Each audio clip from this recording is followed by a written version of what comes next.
code S.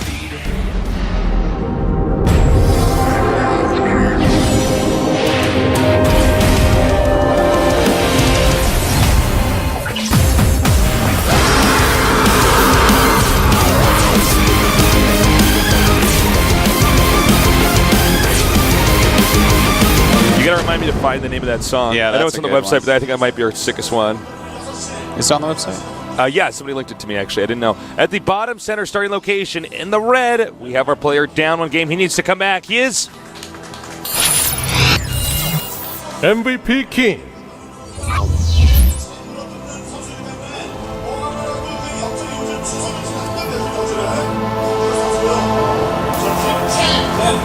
Aw. Keen is king. All right. Center right starting location. Our player who actually played really, really well as far as engagements goes after the start of the game. His ID is Byun Prime. I'm actually... Byun's the guy that brought the dog. He bought a dog for his team. Yeah. Remember that? They high-fived the puppy after the win? It was pretty sick, And my brain exploded. It was so cute. It's actually a funny highlight clip of that. Oh, yeah, there is, I think, actually. Internets. I like puppies. I can't control myself. Yeah, man. But if you can control yourself, there's something wrong with you. Puppies are kittens. amazing. Actually, if we can be completely frank here, baby sloths are the cutest thing. Faces, you are a baby sloth. I am. Basically. Well, no, if actually, you were a baby animal, actually, you'd be a baby sloth. I'm a grown-up sloth, is what I am now. But Yeah, I was born a baby sloth. But if you don't believe me, go to YouTube, just type in baby sloths. Look at those ridiculously cute little things with their ugly little faces. I know, it's so awesome. Their little black baby sloth eyes. They got those fish eyes going on. All right, so we were looking at Artos's baby while because that baby came with us in London, and look at the baby's blue eyes. It's so cute. Artos was talking about when I was a baby, I probably had the eyes of a fish. yeah, like no motion at all. completely stupid looking, just black circles. No life at all in that. Yeah, it's like you don't even That look. was baby You tasteless. don't look like you're trying to even figure anything out about the world. You're just like existing. It's baby tasteless right there, Just man. this low-level organism. So funny. All right, so beyond this time, going for the gas first again. Keen not with gas first. Both players going for the factory, though. And Keen right into a second gas. So it looks like it's going to be probably a Cloak Banshee for Keen. It's funny how the Cloak Banshee has just stayed since the start of TBT till now. Think about this. Yeah. It does like a ton of damage really quickly and can be microed well, and you can make it invisible just for like 200 more gas. It's a pretty good sell, huh? Look, why would you ever not get it? Sometimes I see a Terran not open with Cloak Banshee. I just gotta wonder. Gotta wonder myself. Remember the game we saw alive open up with the Raven? Yeah, that was He like awesome. pushed that guy and threw down auto turrets and won. I was like, damn. It was So unbelievably cool. Yeah. Yeah. I'd love to see something like that again, seriously, but I don't think it'll be this time, Tasis. All right, Tech Lab on the way here. And, well, we're seeing both players basically go for the same thing. Yeah. All right, so reminder again, Artosis, I need to find the name of that song. It was played in the intro. Actually, if somebody could send that to me on Twitter, call me Tasteless, at Artosis as well. He's simply Artosis. Actually, just Artosis, not simply Artosis, but Artosis. That's right. Do you like music with screaming in it? Not really. I feel like it's generally very hit or miss. It is I think hit out or of miss. all things with music, that's the most hit or miss. I would tend to agree with you, yes, because there are a few that I do like. There's a little bit. But yeah, definitely hit or miss. All right. The SCV actually got in here. That's not supposed to happen. Yeah, that's not supposed to happen at all. That's not good there. So that's a Keen. pretty good scout, I have to say. In fact, he even blocked that depot for a second. I know. This is a sick SCV. Keen's so good in the early game, man. He's like blocking depots that he should have no idea that they're going down there, and scouting bases he should not be able to. And actually, Keen, oh, he's starting a Raven right after that Banshee, so Okay. that's a good choice right there. Looks like he's probably going to get a command center next. Yep. In fact, they're both doing that. Yeah. Well, I mean, this puts Keen into a spot that I like a little bit more. I mean, it's if they get Raven, you're not completely screwed if you want Cloak Banshee, because Cloak Banshees actually are very useful in the early game, and then in the very late game they can become quite useful again. But at that point, the 200 gas doesn't really it's not like a huge expense super late in the game. So, I mean, not completely terrible, but obviously it's nice for your opponent. All right, Banshee now being micro back, and no scans. Actually, both Banshees doing a lot of damage here. Well, I don't know, guys.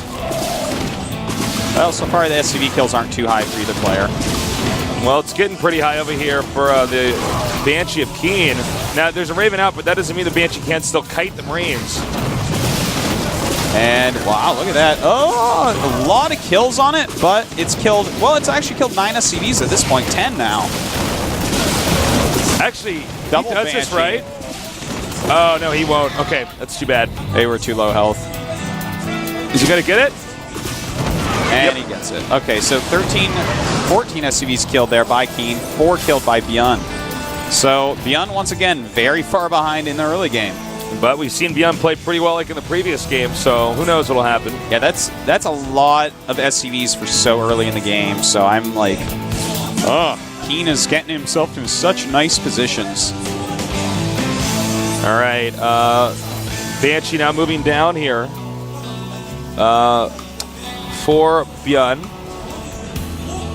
Or excuse me, Viking rather. And he's going to have to turn around right away.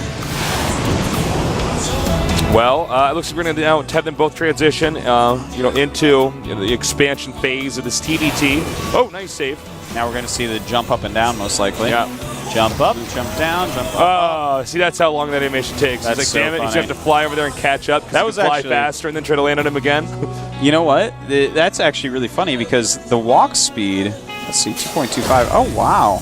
So he said, you know what, I can just land this, and you have to land like well enough ahead of him to actually kill him off. Like, you actually have to be like, oh, he's probably going to run in that direction. Then you can just juke and jive and just run the other way. It's like Vikings are that slow, man, with everything they do. All right, so Keen is moving across the map with a very powerful army. His siege mode is about to finish, whereas Byun is a bit off on it. Like, Well, actually, he's like one full upgrade timing off. yeah, he's it's going to take him a bit to get that. So this is going to be a very powerful timing for Keen. Now, Byun could get in there and kill a lot of the SCVs here for Keen. We're going to see, though, he does have to survive this attack in the first. And in fact, he's coming from the other side with Vikings and a Raven. Might be throwing down some auto turrets. We'll have to see. Probably not the best placed auto turret there, but we have one Banshee in here, though, killing a lot of SCVs. So the question is, can he survive this? Does use...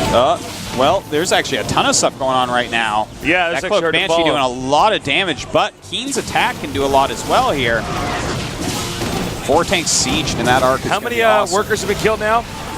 Well, right now we're at 14 for each player. And that does run out of energy, so we'll go down finally. Oh, wow. That's a spiteful Banshee right there, Tasteless. Now, Keen does have a contain here on Byun, but Byun did finish siege mode here. Oh, he's going to save it. Oh! How about that? A 1 hit point Viking. Even if he lands, he ends up dying. All right, he's trying to push forward. Now there's one Banshee here, though, taking a lot of siege takes. It doesn't seem like there's a scan ready here. Yeah, if he had a scan, then this would be like almost a game loss for Byun, but this Banshee, there you go. It actually did a lot of damage. It's completely worth it, Banshee, for what it's done. And Keen has so many Vikings here. These siege tanks are going to be ridiculously hard to deal with. Keen was playing a little bit like this last game. You're getting a lot of Vikings early on. I really like the style of play. Vikings have so much control on them. Just for the map, for airspace, for everything. And right now, the way this is set up, how does Byun even break out of this cost efficiently? I don't know. There's like even actually the way no his way. add-ons are set up, that kind of gets in the way of him trying to regain this position here. The best he can do is continue to make Banshees and try to go where the Raven is not. But yeah, I don't know, man. In fact, he's getting ready for that. Now, how long should Keen hold this position for? Should he eventually unsiege and go back home? He should unsiege very soon. Byun trying with that Banshee, not quite going to be able to do anything. But right now he's only up to 3 tanks, whereas Ghost King is about to have 5. He has a lot of Marines. Of course, he can use SCVs to buffer. Like, he can actually erase this, and that's what he's going to go for. But he's actually messing up. Wait. Got to keep those SCVs in the front. Byun messing up there, but he will clean this all up. Could have kept one more siege tank alive. But still, a nice breakout. And now it's a lot more even because Keen did overstay his welcome. And Yeah, this is you know, what he we're lost seeing all with his Keen. siege tanks. The later we get into the game with Keen, the harder time he's having. Like, eventually you look at your siege tanks, you're like, this is only 3. This is good really early in the game, but after that, no. You really do have to back considering up. he has like 10 Marines with him too. Yeah, it's... All right, well, Byun's going to push out. Now let's see if he can do some more damage. Now, there's going to be an engagement here. Remember what happened in game number 1, guys? Keen moved out and had a really bad engagement in the middle of the map at probably almost exactly this period of time in game number 1. Well, he's moving out again here. More siege tanks for Ghost King. Byun. As far as... Yeah. I can't do it, man. I can't figure out what to call him. My brain just keeps switching them back and forth. I'm going to just call him Bleach again. All right, here comes a Banshee in here. Now, I think Byun actually could win this engagement over here in the middle.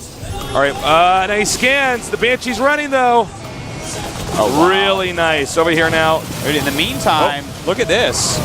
That is a lot of auto turrets. Very annoying for him to deal with. Auto turret's not the best against Marines when in large numbers. And now takes out that Banshee. Right. A lot of back and forth here, actually. 25 to 23 SCVs killed. Uh-oh. He's got to be careful. He can actually walk right into the siege tank line. Oh, my God. Or he can walk right around Keen it. is actually trying to get sandwiched. This is... Oh, the orbital, the orbital, the orbital, the orbital, the orbital. Oh, my God. Yeah, he might get it. Byun repairing quite a bit. That was like a sneaky move that almost caught Byun off guard. In fact, did catch him off guard, but still didn't work. And now Keen has given up a big chunk of his army, but he did good damage there. You got quite a few SCVs with that because so many SCVs were pulled to help deal with it. So it's now 2. Well, I got to say the army is not looking good here for Keen, though, and I think Byun is aware of that. He's going to try to move out here. Nice. He's just continuing to, well, actually not nice. I thought he was going to get out of there, excuse me. Well, Byun's going for a counterattack. This could be pretty effective as long as he keeps the siege tanks alive. Yeah, if he can keep those alive. Keen is moving out again for some unknown reason. Yeah, he actually needs to sit back. He's killed 46 SCVs compared to just 27 as his opponent. He has almost twice the SCV count. All he has to do is kind of just sit back. Oh, he sieged up. There. Well, at least he sieged up. That's good. He does have stim as well, so for Byun to break that would be really difficult. Oh, a little bit of a sloppy siege up there for sure. Oh, wow. He's going to get these siege tanks, though. Oh, Byun. Oh, and gets that one. Wow, kind of a scrappy game here from these two. Yeah, definitely a scrappy game once again. But here's Byun being smart. He's better in the late game and mid game. Yeah, he's maneuvering better now that we're getting a little bit later into the game. He has a little bit more to work with. All right, now he's moving up here, and whoa, what the hell? Well, looks like that's a GG. All right. You know, he took too much damage. He was trying to get something to happen there. Didn't work out. Not too surprised about that. But Keen, again, with a superb early game. Yeah, he played really, really well. Again, though, Keen did make some boo-boos in the mid-game. That's the technical term, artosis. Yeah. But eventually bopped him. No, it's not a bop in artosis. All right, well, I think it's anybody's game at this point in time. These guys seem pretty evenly matched.